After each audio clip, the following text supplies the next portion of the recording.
County Executive-elect Molinaro did say that we should start hearing some announcements regarding his administration and his selections before January. Bobby's here with sports. So a Marist volleyball player is forming her own club. That's right. One Marist Red Fox who played the volleyball team. Her fair trade in hopes of developing an historic gravesite has hit some resistance. Plus, this week's journal entry supports the fight against hearing loss. I'm Terrence Micus. And I'm Ashley Asquino in for Donna Ryer. Those stories in your News 12 Hudson Valley traffic and weather report coming up next on Cablevision News. And the Hudson Valley is known for its natural beauty and history. But what happens when commercial development threatens the cultural landscape? Today, I went over to Fishkill to find out. Well, what we have here in Fishkill is just tremendous American history. And we have, I feel, a real obligation to preserve these historic and sacred lands. We're standing here at actually one of the most important Revolutionary War sites in the entire Northeast.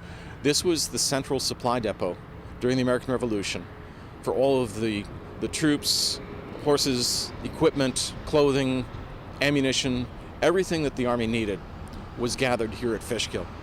What we have here could well be the largest Revolutionary War burial complex ever identified in United States history, and the first United States military cemetery. There have been a series of archaeological excavations throughout the years, and so far there have been 300 grave sites located. One of the nice things is that there are new and improved technologies, including ground-penetrating radar. And once we had located the first couple of graves, we were able to use that as the documentation for what the signature of one of these graves would look like. And then extending out from those known graves, we were able to run profiles with ground-penetrating radar, which then showed that there were over 300 grave sites in the area that we surveyed. In spite of its great historical significance, in the latter half of the 20th century, rapid suburbanization obscured its stories and threatened its preservation. Currently, 2 essential open space properties at the heart of the depot complex are at risk of further plans for the construction of a shopping center. Securing these lands for the future, for future generations, will be just astounding. And, you know, to protect a place like the Fishkill Supply Depot, I mean, this is where our hearts expand, you know, our minds grow, and, you know, we have this incredible resource. Senator Schumer has been pushing for the federal designation to clear the way for funding.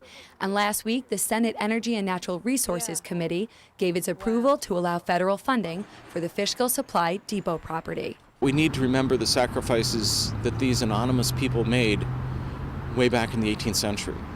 And here they rest, waiting for us. If we don't preserve them, who will? If we don't do it now, when will anyone?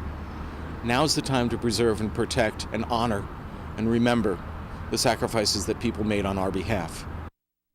It's just so fascinating, all the history here. Yes, it was pretty amazing going out there. I pass it almost every day. Never knew. No? You learned a lot. I learned a lot, yes. Good job. And I'm Ashley Asquino. For Bobby and everyone here at Cablevision News, thanks for watching. Have a good night.